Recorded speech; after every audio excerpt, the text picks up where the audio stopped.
নমস্কার। যুক্তি তর্ক সঙ্গে অর্কয়ে আপনাদের স্বাগত। আপনাদের সঙ্গে আমি অর্কপ্রভ সরকার। সমগ্রে লেগেছে টান, টুকরোকে কি সংহত করা যাবে? জীবনযাত্রার মূলেই লেগে গেছে চৈত্রের বাতাস।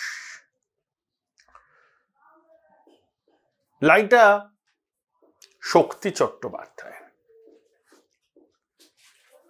23শে মার্চ 1995 তিনি আমাদের ছেড়ে চলে গেছেন। আমাদের কৈশোরে এবং যৌবনে অনেক মুহূর্ত, অনেক স্মৃতির সঙ্গে শক্তি চট্টোপাধ্যায়ের কবিতার লাইন জড়িয়ে। আমি কবিতার একনিষ্ঠ ভক্ত নই, কিন্তু শক্তি চট্টোপাধ্যায়ের কিছু কবিতা পড়ে আমি শাক্ত হয়ে গেছি।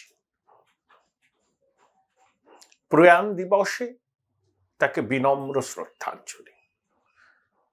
আসলে রবীন্দ্রনাথের পরে বাংলা কবিতাকে ভিন্ন খাতে নিয়ে গেছিলেন জীবনানন্দ দাশ। সুভাষ মুখোপাধ্যায় সঠিকভাবেই বলেছেন, শক্তি তার যোগ্য উত্তর সাধক। শক্তি চট্টোপাধ্যায় কবিতা সমগ্রের ভূমিকা লিখতে গিয়ে সুভাষ মুখোপাধ্যায় এই কথা বলেছেন। অনেকেই বলেন, সুভাষবাবুও বলেছিলেন, প্রথম দিকে শক্তির গদ্য কিছুটা এলোমেলো ছিল, পদ্য কিছুটা এলোমেলো ছিল, তারপর কিন্তু তার অশ্বমেধের ঘোড়া থামানো চায়নি। অর্থ বোঝার ভার সরিয়ে রেখে আমরাও, আমাদের মতো অনেকেই যারা সবে 50 পেরিয়েছি, একেবারে ঝাড়া হাত পা হয়ে সেই 30 বছর আগে শক্তির সোনার তরিতে উঠে পড়েছিলাম। পারানির কড়ি আমাদের ছিল না, কিন্তু তাও উঠে পড়েছিলাম। আজকের আমার প্রতিবেদনের মূল বিষয়ে প্রবেশ করার আগে শক্তিদার একটা কবিতার 3-4টা লাইন আপনাদের শোনাতে ইচ্ছা করছে। কবিতাটার নাম সম্ভবত দ্বার খুলে দাও প্রহরী। শক্তিদার তো কবিতা বলতেন না, বলতেন পদ্য। আমি পুরোটাই স্মৃতি থেকে বলছি। সম্ভবত নাম দ্বার খুলে দাও প্রহরী। শক্তি চট্টোপাধ্যায় কবিতা সমগ্রের 128 নম্বর পাতায় কবিতাটা আছে। তাতে কয়টা স্ট্যাঞ্জা আছে, একদম শেষ স্তবকটা। হৃদয় নদী তীরে কে ডাকে ফিরে ফিরে, দ্বার খুলে দাও প্রহরী, আছে তারা। বাইরের ঝড়টাকে দুহাতে আছি ঢেকে, প্লাবন আনে বুঝি শ্রাবণ বাড়ি ধারা। হৃদয় নদী তীরে কে ডাকে ফিরে ফিরে, দ্বার খুলে দাও প্রহরী, আছে তারা। এই মুখবন্ধটা শক্তিদার স্মরণেই করলাম। এবার আসি আজকের প্রতিবেদনের মূল বিষয়। হর্ষবর্ধন শ্রীংলা, প্রাক্তন বিদেশ সচিব, G20 কোঅর্ডিনেটর, বিজেপিতে যোগদান করছেন। দার্জিলিং লোকসভা কেন্দ্রে তিনি বিজেপির প্রার্থী হবেন এবং রাজু বিস্তা সম্ভবত মণিপুর থেকে লোকসভায় প্রতিদ্বন্দ্বিতা করবেন। এখনো পর্যন্ত এই খবর আমার কাছে আছে। 70 ঘন্টা ধরে স্বরূপ বিশ্বাসের বাড়িতে তল্লাশি চালানোর পর ইডি, মাফ করবেন, আয়কর দপ্তর বেরিয়েছে। চন্দ্রনাথ সিনহার বাড়িতে ইডির হানা 12 ঘন্টা হয়েছিল। একটা রিপোর্ট পড়লাম যে 41 লক্ষ টাকা নগদ চন্দ্রনাথ সিনহার বাড়ি থেকে ইডি উদ্ধার করেছে। মানে চন্দ্রনাথ বাবু সেই টাকার উৎস জানাতে পারেননি। কুন্তল ঘোষকে জেরা করে চন্দ্রনাথ দার নাম এসেছিল। 100 জনের তালিকা নাকি নিয়োগের জন্য তিনি কুন্তলের কাছে পাঠিয়েছিলেন। টাকার বিনিময়ে চাকরি হয়েছিল, সেই টাকা কোথায় বিনিয়োগ হয়েছে সেটাই খোঁজা। মানি ট্রেনিং। চেতলার প্রভাবশালী ঘনিষ্ঠ এক ব্যবসায়ীর বাড়িতে তল্লাশি, মহুয়া মৈত্রর ফ্ল্যাটে সিবিআই হাজির, কারণ লোকপাল সিবিআইকে তদন্ত করতে বলেছে ওই প্রশ্ন ঘুষকাণ্ডের বিষয়কে সামনে রেখে। তো এইসব বিষয় নিয়ে সরগরম তো রাজনীতি, কিন্তু রাজনীতি তো শুধু আসানসোল আর কুচবিহার এই পরিধির মধ্যে সীমাবদ্ধ থাকে না। রাজমহল পাহাড়ের ওপারে যে ভারতবর্ষ, সেই ভারতবর্ষের রাজনৈতিক ঘটনার অভিঘাত আমাদের এই বঙ্গেও পড়েছে। যেমন কেজরিওয়ালের গ্রেপ্তারি, আন্না হাজারে যার হাত ধরেই কেজরিওয়ালের উত্থান, ইন্ডিয়া এগেনস্ট করাপশন, সেই সময়টা আপনাদের সবারই মনে আছে। অরবিন্দ কেজরিওয়াল, আন্না হাজারে, কিরণ বেদি, আরো অনেক, প্রশান্ত ভূষণ, যোগেন্দ্র যাদব, সবাই ইন্ডিয়া এগেনস্ট করাপশন। দ্বিতীয় ইউপিএ সরকারের পতনের পিছনে আন্না হাজারেদের এই ক্যাম্পেইন ইন্ডিয়া এগেনস্ট করাপশনের একটা ভূমিকা ছিল। সেই কেজরিওয়াল তারপরে দল করলেন, আপ করলেন, ঝাড়ু চিহ্নে লড়লেন, কংগ্রেসকে একেবারে দুর্মুষ করে দিল্লিতে ক্ষমতা দখল করলেন, তিনবার জিতলেন, আর আন্না হাজারেকে রাজনৈতিক অবসরের গ্রহে পাঠিয়ে দিলেন। কেজরিওয়াল গ্রেপ্তারের পর সেই আন্না কিন্তু মুখ খুলেছেন, বলেছেন কর্মফল সবাইকে ভোগ করতে হবে।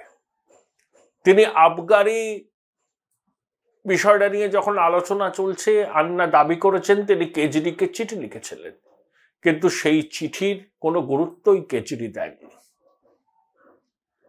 অনেকে বলেন, যেমন কেজরিওয়ালের প্রথম দিকে কারা কারা সঙ্গী ছিল, আশুতোষ, প্রশান্ত ভূষণ, যোগেন্দ্র যাদব, একজনকেও দেখতে পাবেন না।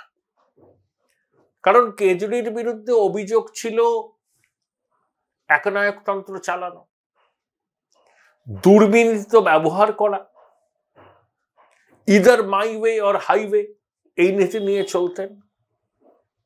কিন্তু কেজরিওয়াল যে দুর্নীতিতে জড়িয়ে পড়বেন এটা তার অতি বড় ক্রিটিকও কিন্তু ভাবেননি। আইআইটি খড়গপুরের প্রাক্তনী, তারপর ইন্ডিয়ান রেভিনিউ সার্ভিসের অফিসার, ইন্ডিয়া এগেনস্ট করাপশনের মঞ্চের কথা ভাবুন, আর আজকের কেজরিওয়ালের কথা ভাবুন। ৭৫ কোটি টাকা খরচ করে তিনি তার বাসভবন সংস্কার করাচ্ছেন, দামি দামি আসবাবপত্র এনেছেন, ইন্টেরিয়ার করাচ্ছেন।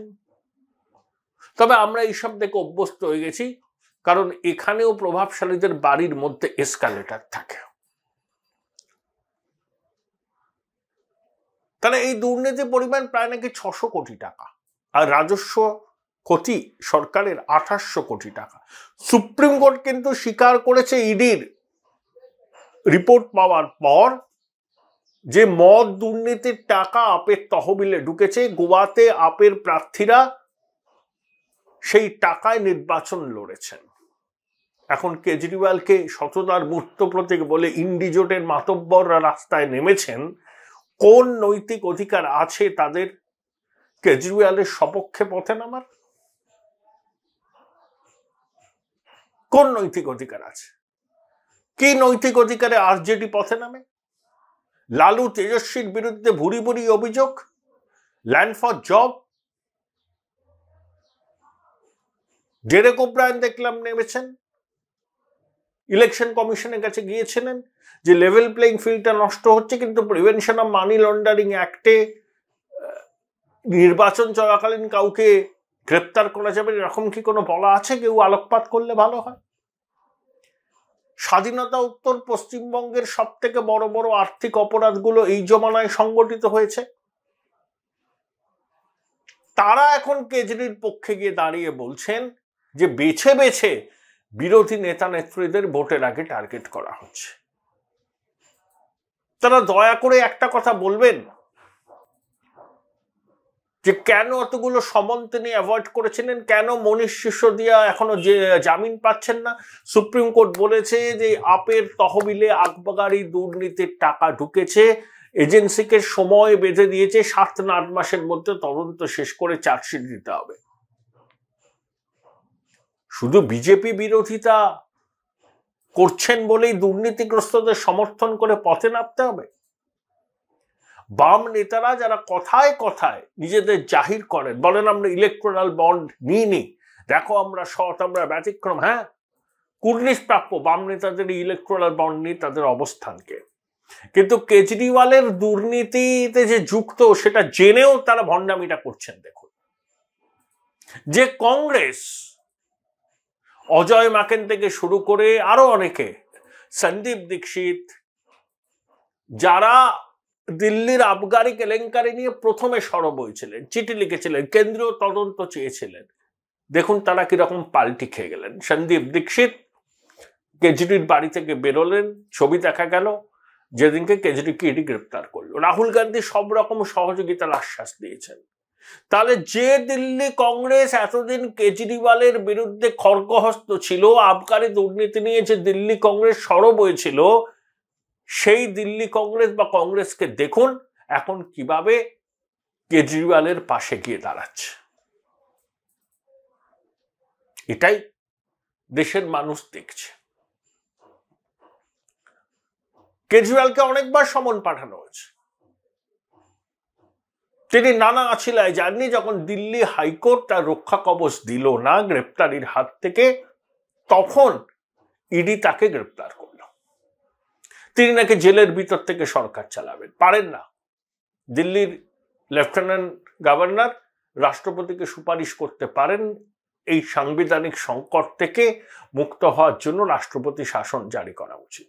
আমার মনে হয় যে আপ সেই রাস্তায় যাবে না, কেজরি ঘনিষ্ঠ কাউকে মুখ্যমন্ত্রীত্বের দায়িত্ব দেওয়া হবে, ঠিক যেভাবে হেমন্ত সোরেন চম্পক রায়কে মুখ্যমন্ত্রী করেছেন। হ্যাঁ, কেজরিওয়ালের জমানায় মহল্লা ক্লিনিকের উন্নতি হয়েছে, দিল্লি স্কুলগুলোতে অভূতপূর্ব উন্নতি হয়েছে, কোনো সন্দেহ নেই। Join Indian Institute of Hotel Management now. Right choice, right decision. কিন্তু তার মানে এই নয় যে আমি করাপশন করার ছাড়পত্র পেলাম। আমি জন্ম থেকে মৃত্যু সামাজিক কর্মসূচি করলাম আর আমি র্যাম্প্যান্ট করাপশন করলাম, আমি তো তোমাদের সরকারি পরিষেবা দিচ্ছি তাই আমার করাপশন করার ছাড়পত্র আছে, এই যদি অ্যাটিটিউড হয়, এই যদি মানসিকতা হয়, নিন্দা করার কোনো ভাষা নেই। চন্দ্রশেখর রাও তেলেঙ্গানা রাজ্য গঠনে তার ভূমিকা ছিল, 10 বছর শাসন করলেন, পরিবারবাদের দৃষ্টান্ত স্থাপন করলেন, বুড়ি বুড়ি দুর্নীতির অভিযোগে বিদ্ধ হলো তার দল, তার পরিবার। তিনিও সামাজিক কর্মসূচি কম নেননি, কিন্তু এতটাই দুর্নীতি এবং পরিবারবাদ যে তার সামাজিক কর্মসূচির সুফল তেলেঙ্গানার মানুষ পেলেও দুর্নীতির অভিযোগে বিদ্ধ কেসিআরকে তারা নির্বাচনে পর্যদস্ত করে দিয়েছে। আপ মহল্লা ক্লিনিকের কাজ ভালো করেছে দিল্লিতে, দিল্লির স্কুল শিক্ষা ব্যবস্থা আন্তর্জাতিক স্তরে প্রশংসিত হয়েছে, সন্দেহ নেই কোনো। কিন্তু তার মানে এই নয় সরকারের রাজস্ব ক্ষতি করে মদকাণ্ডে ঘুষের টাকা তহবিলে যাবে। আর আমি নিজেকে সততার প্রতীক বলে জাহির করব। ইন্ডিয়ান এগেইনস্ট করাপশনের মুখ হিসাবে যে কেজরিওয়াল আন্নার সহযোগী ছিলেন, সেই কেজরিওয়ালের এই পরিণতি দেখে সবারই খারাপ লাগছে। ইন্ডিজোটের নেতারা ভাবছেন এটা একটা র্যালিং পয়েন্ট হবে, তাদের ওই র্যাকট্যাক বপটেল কোয়ালিশন, ও নামে ছিল ইন্ডিজোট, এই সুযোগে যদি দানা বাঁধে। প্রথম কথা মনে রাখতে হবে, মনীষ সিসোদিয়া খুব পপুলার ছিলেন, কিন্তু তার অ্যারেস্টের পর 1.5 বছর তো প্রায় কেটে গেছে। দিল্লিতে কোথাও দেখেছেন যে মনীষ সিসোদিয়া গ্রেপ্তার করার প্রতিবাদে বিক্ষোভ হয়েছে, দিল্লিবাসী বিক্ষোভ করেছে? দেখেননি। অনেকবার অনেক ক্যালকুলেশন করে এই পদক্ষেপটা নেওয়া হয়েছে গ্রেপ্তার করার। হ্যাঁ, রাজনৈতিক অঙ্ক আছে। অনেকে বলছেন যে কেজরিওয়াল যেখানে দুর্নীতির অঙ্ক 600 কোটি টাকা, সেখানে গ্রেপ্তার হতে পারেন, আর যেখানে দুর্নীতির অঙ্ক হাজার হাজার কোটি টাকা, সেখানে প্রভাবশালীরা দিব্যি ঘুরে বেড়াচ্ছেন, বড় বড় বক্তৃতা দিচ্ছেন, টবে লাগানো গাছ ফড়র ফড়র করছে।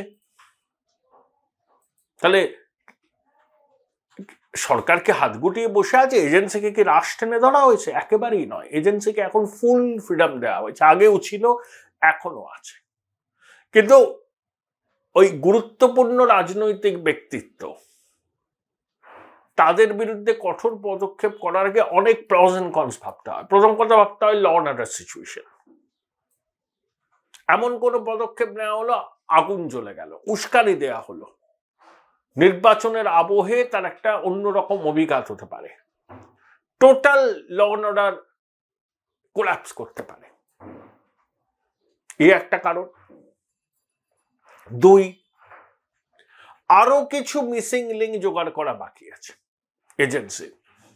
তারা একেবারে ফুল প্রুফ না হয়ে সব তথ্য প্রমাণ, যেগুলো প্রভাবশালীরা আর অস্বীকার করতে পারবে না, এমন এমন ডকুমেন্টস নিয়েই তবে তারা চূড়ান্ত অভিযানটা করবে।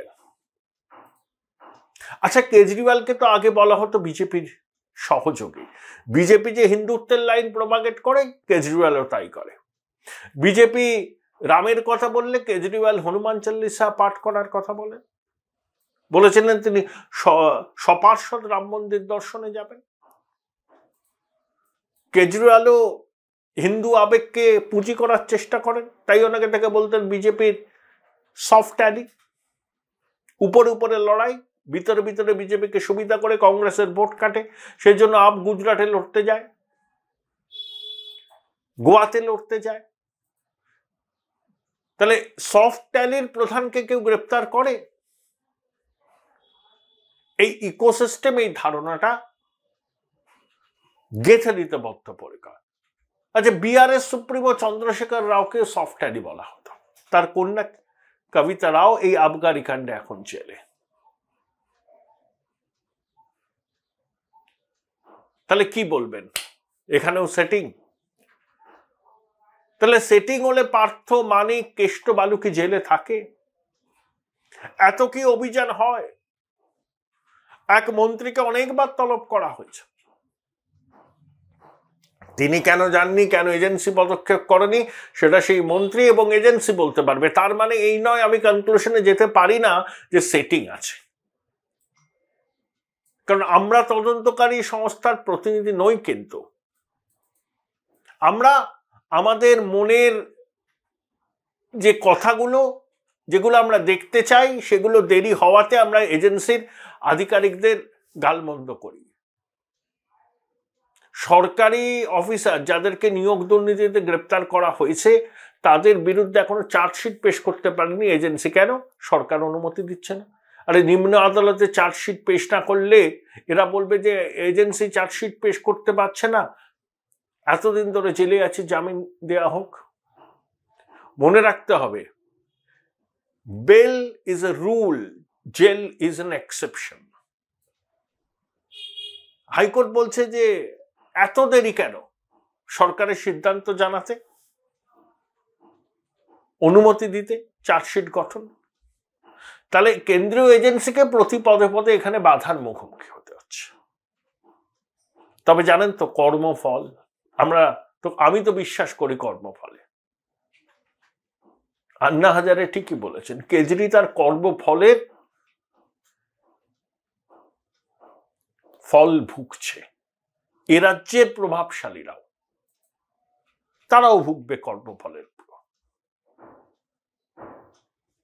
কর্মফল কি তারাও বুঝবে। যদি অন্যায় করে থাকেন, যদি অপরাধ করে থাকেন, যদি বেআইনি ভাবে হিউজ ওয়েলথ অ্যামাস করে থাকেন, জেনে রাখুন রক্ষা কবচ নিয়ে এদিক ওদিক ঘুরে কিছুটা সময় কিনতে পারবেন, কিন্তু আলটিমেটলি ছাড়া পাবেন না। সেটাও কর্মফল। যে কেজরিওয়াল ইন্ডিয়া এগেইনস্ট করাপশন মঞ্চের যার আবির্ভাব, দুর্নীতি বিরোধী একটা মুখ হিসাবে আন্নার পাশাপাশি যার আত্মপ্রকাশ, সেই কেজরিওয়াল তার কর্মফলের জন্য 10 বছর বাদই জেলে। আর এ রাজ্যের প্রভাবশালীরা যারা বুক চিতিয়ে ঘোরেন, বলেন প্রমাণ করতে পারলে কিসব কিসব ছেড়ে দেবেন।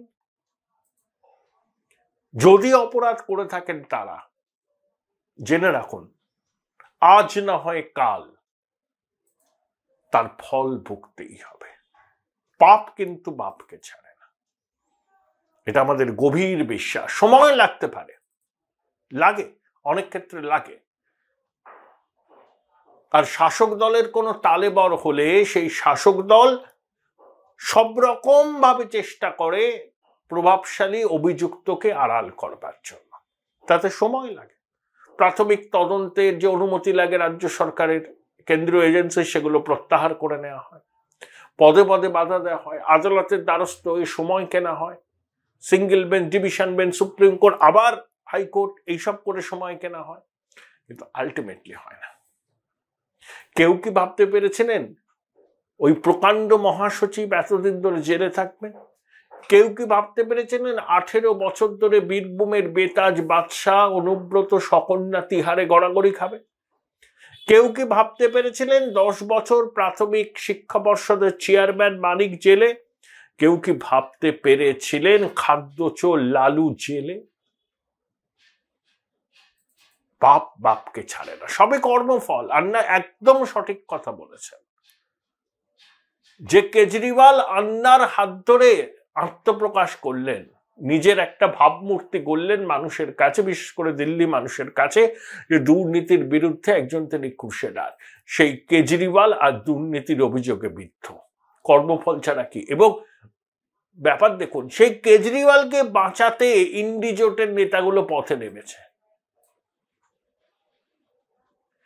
একটা ইন্ডিজোটের নেতাকে আপনি জিজ্ঞেস করুন, ভাই তেজস্বী, লালু, কেজরি, আমাদের রাজ্যের প্রভাবশালীদের এই বিপুল বিত্তের উৎস কি?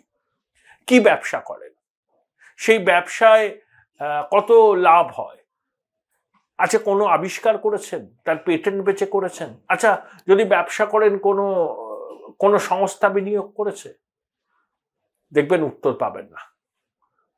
তাদের বিরুদ্ধে এজেন্সি তদন্ত করলেই বলবেন যে যুক্তরাষ্ট্রীয় কাঠামোর পরিপন্থী বিজেপির বিরুদ্ধে কথা বলছি বলে হয়েছে। ইলেকটোরাল বন্ড, হ্যাঁ, বিজেপি সব থেকে বেশি পয়সা পেয়েছে, আমাদের রাজ্যের শাসক দলে পেয়েছে লটারি থেকে। তাহলে একটা রাজ্যে শাসন করে বিজেপির পরে তাদের প্রাপ্ত টাকার অঙ্ক এত। বিজেপি তো 17টা রাজ্যের ক্ষমতায়, কেন্দ্রের শাসক দল তারা। আমি ইলেকটোরাল বন্ড নিয়ে সুপ্রিম কোর্টের সিদ্ধান্তকে সম্পূর্ণভাবে সমর্থন করি, এবং একই সঙ্গে অঞ্জলি ভরদ্বাজ, প্রশান্ত ভূষণের মতো যে সমস্ত আইনজীবী আমাদের অধিকার রক্ষার স্বার্থে লড়েন, যারা ইলেকটোরাল সিস্টেমে ট্রান্সপারেন্সি এনশিওর করতে চান, তাদেরকে কর্নিশ। একমাত্র বামপন্থীরা ছাড়া কোনো রাজনৈতিক দলের সেই নৈতিক অবস্থান নেই ইলেকটোরাল বন্ডের বিরোধিতা করা। তারা নিজেরাও এর সুফল পেয়েছেন। হ্যাঁ, বিজেপি পেয়েছে, সব থেকে বেশি পেয়েছে, কিন্তু আপনারাও পেয়েছেন। তাই কাঁচের ঘরে বসে ঢিল ছুড়বেন না। আপনারা যদি বিজেপির মতো পেতেন, দেখতেন ইলেকটোরাল বন্ডে একটা শব্দ আপনারা মুখে উচ্চারণ করতেন না। তাই বলছি না, কাঁচের ঘরে বসে ঢিল ছুড়বেন না। তাই কর্মফল সবাইকে ভোগ করতে হয়। ভালো কাজ করলে জীবনটা ভালো কাটে, শেষ জীবনটা। আর খারাপ কাজ করলে কিছুতেই সেই কর্মফলের প্রভাব থেকে মুক্ত হওয়া যায় না, শাস্তি পেতেই হয়। পাপ বাপকে ছাড়ে না।